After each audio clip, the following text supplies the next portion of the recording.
Okay, just after a couple of minutes of looking around, I found something here that's kind of weird. It's me who's done it. What's weird is, how does this amp work when I left the wire disconnected? It's really hard for you to see it, I think, because of this clip lead, which I don't like to move clip leads while things are operating. But there's an orange wire here, right here. This orange wire is supposed to be connected to there.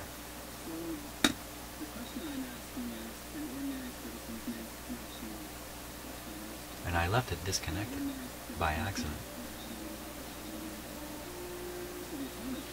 Okay, so let's shut it off. Amazing, eh? Who needs the wire? So what's going on there? What is going on there? So let me look at the pinout again for 6CA7. Actually, I think I still have it on my computer here. Let's see if I still got it.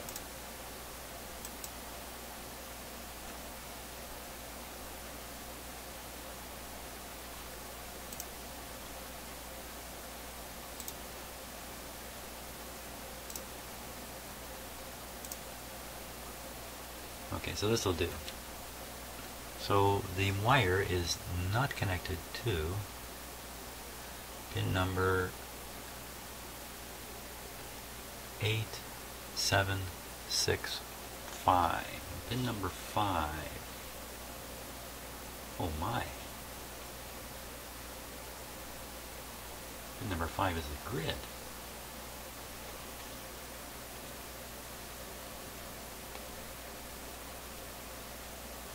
What?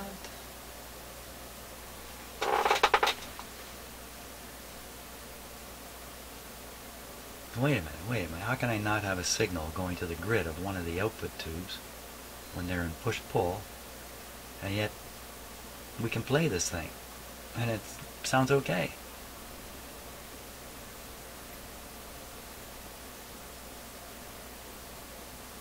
Wow.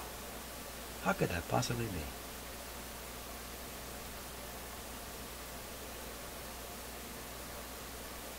I don't know.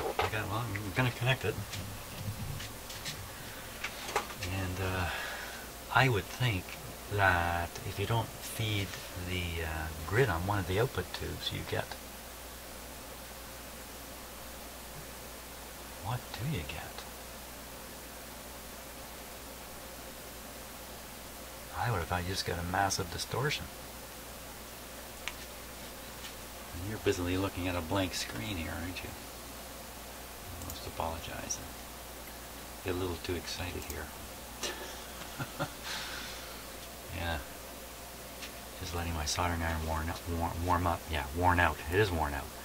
Warm up. I'll make that connection. We're going to have to start a little bit from scratch again with checking it out.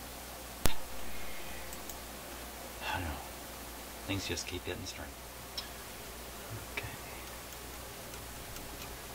Okay, that's soldered back in there. Wow. What a mystery.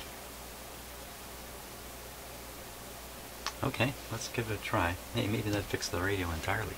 I'd be really beside myself if that was the case. Okay, here we go. What did I hear? I heard a funny little sound. I cut the power off right away.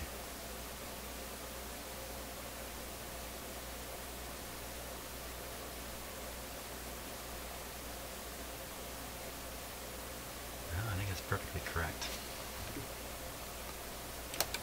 Let's get all our meters going here.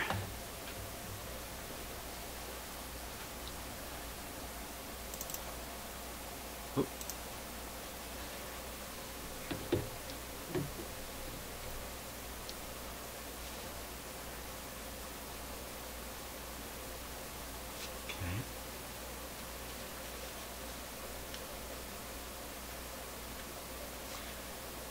Okay, here we go.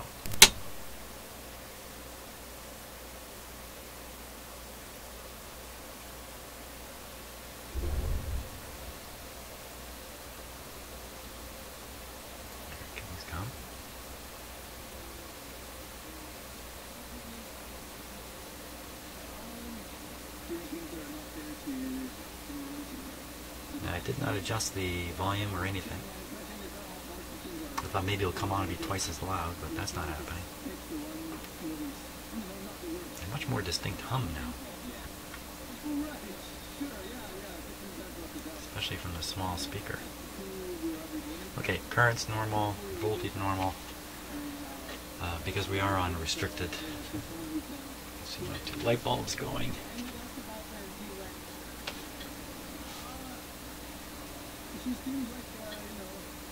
Let's do the tap test now.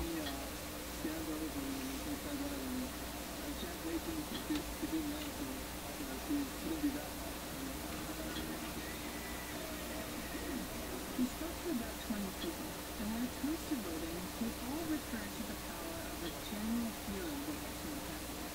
I think you mentioned principle. Really thankful. I don't have thought of linking that to the decision. During an election, how do you Still nothing. you try to listen to them, and this is like a opera or some national routine or whatever. There's nothing else you can do. Okay, so watching the, I'm getting quieter and quieter here, aren't I? Okay, so watching the voltmeter here. One side of the leaky, the supposedly leaky capacitor, 70 volts, and the other side, watching carefully. There, you saw it pop up, or did you see it? A very small amount. But in the long run, it will actually build all the way up to 70. The other side of the capacitor, I'm pretty sure, is tied to an open wire, and that's another reason why voltage will build on it.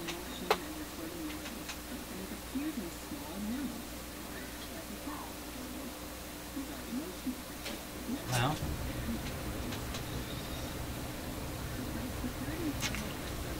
I don't know what to do next here. I gotta go think about this a little bit more. Of the other 2 bits. It's only like 2 or 3 million years old. In other words, it's very young. It handles language, imagination, abstract thought, and consciousness. Of course, with the other big chunks of our brain that have been around for way longer, it's pretty much impossible to measure exactly how much of which part of the brain is active at any given time. But it's said that about 95% of our brain activity is subconscious or unconscious. 95%. That's certainly true in my case.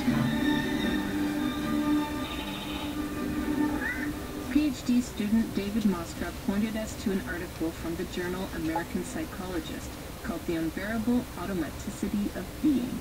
The Unbearable Automaticity of Being was a groundbreaking article, and for me changed a lot of how I was thinking, because it presented a coherent and cogent thesis, which was that all kinds of our behaviors are activated and driven outside of our awareness. So, it is flawed to think that we're fully in control, because we're not. There are so many things influencing us outside of our awareness that oftentimes we're behaving in a way, or we have some emotion, or we're making a judgment of others that's driven by these non-conscious influences. Co-authored Tanya Chartrand is based at Duke University in Durham, North Carolina, where she's a professor of psychology and neuroscience.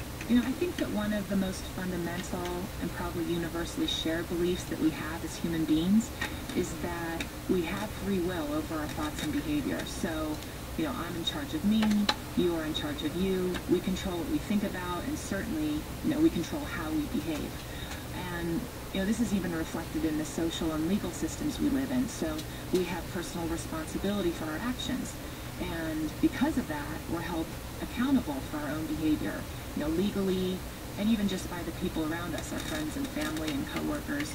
So the idea, I think, that our behavior is driven by forces outside of our awareness is scary. If we're not in control, then who or what is controlling us? What exactly is automatization? When something becomes automatic, you're not aware of it anymore, you don't have to consciously intend to do something anymore. We basically don't have the mental capacity to process everything in our environment with conscious awareness and intent. So, we pay attention to a small percentage of the environment at any given time. But in the background, we are non-consciously processing much, much more. And what's interesting is that non-conscious processing then later affects the decisions we make. So we've all had the experience of, deciding to drive somewhere. So we get in the car, and then the next thing we know, we've arrived at that location, and we have almost no memory of the drive itself. So you remember, stopping at the red lights, or turning on your blinkers, or I guess you guys say indicators, to pass a car, slowing down when you see brake lights ahead. But you must have done all those things. But because you made that drive over and over, at this point all you have to do is decide, I'm going to go to work, and the rest happens automatically.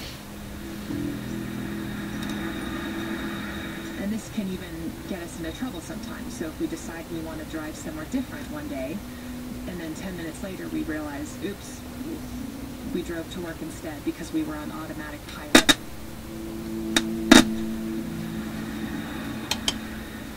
The automatic pilot is good at some things and not terribly good at other things, I guess.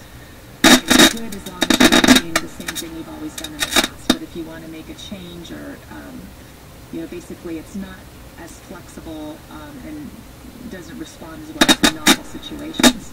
And there's research into how things going on in our environment will influence our behavior, and we don't even notice that that's happening. Yeah, one of the studies that really got people really interested in this was a study done by my PhD advisor, John Barge, and Mark Chen and Laura Burrows. It was published in 1996. And they did this study where they had people complete these scrambled sentences, and so they had to unscramble some words to form a sentence. And embedded in that task were either 240 volts. words related to the elderly, words like gray, bingo, wrinkles, Florida. I think that should be 240 also. Or in the other group of people just got neutral scrambled sentences with no words like that embedded. And then they just timed people to see how long it took them to walk from the lab room to the elevator. And they found that people who filled out these scrambled sentences that had words like gray, wrinkled, bingo, Florida, they walked more slowly to the elevator. Because they thought they were old. Yeah, behaving in line with the stereotype of the elderly. There were no words like slow. It was just words related to this elderly stereotype. And so that, people couldn't believe those results when they were first published. They thought, this is crazy. We're walking more slowly because we're thinking of Florida. And that's just one type of automatic processing. That's just being exposed to a stereotype and then behaving consistently with that stereotype. Tanya Chartrand is one of the pioneers of her field. This is too interesting to stop. How mimicry can influence the way a person feels and acts. The radio show is too interesting. The first experiment she conducted about 15 years ago demonstrated how people imitate the body language of those around them. They call it the chameleon effect. We seem to change our movements and our behaviors, our mannerisms, our gestures, our posture to blend in with our social environment. If I mimic you, as long as you don't realize I'm mimicking you, you're going to like me more, you'll be more likely to help me out, you'll have more empathy for me, and you'll think that the interaction went more smoothly than if I didn't mimic you. So, roughly 95 or whatever percent of our brain is not conscious. How difficult would it be for us to open that up a bit and recognize the automatic background processes in our brains and become more conscious of our decisions? In theory, one could try to recognize one's own non-conscious processing and then try to correct for that. But there's a lot of research showing that it's hard to correct appropriately for automatic influences because we may not know the direction of the influence on us, or even if we do know the direction, we may not know the magnitude of the influence. Okay, so basically what they're saying there is let's all be aware that we're totally unaware. that most of who we are and what we do is taking place in the dark part of our brain that we're not conscious of.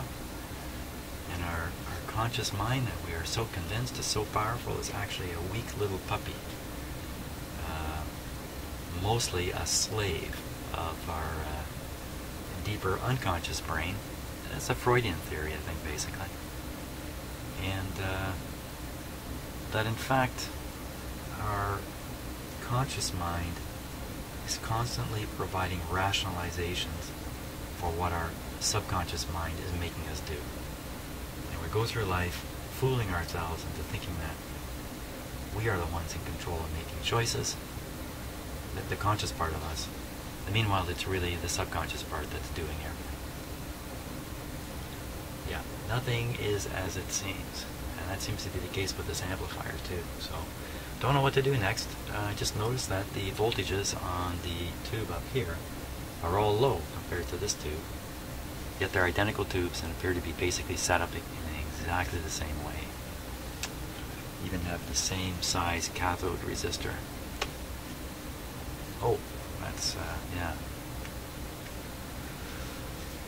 It's a mystery to me at this point. Okay. Before I bore the heck out of you, we'll cut it here and think hard.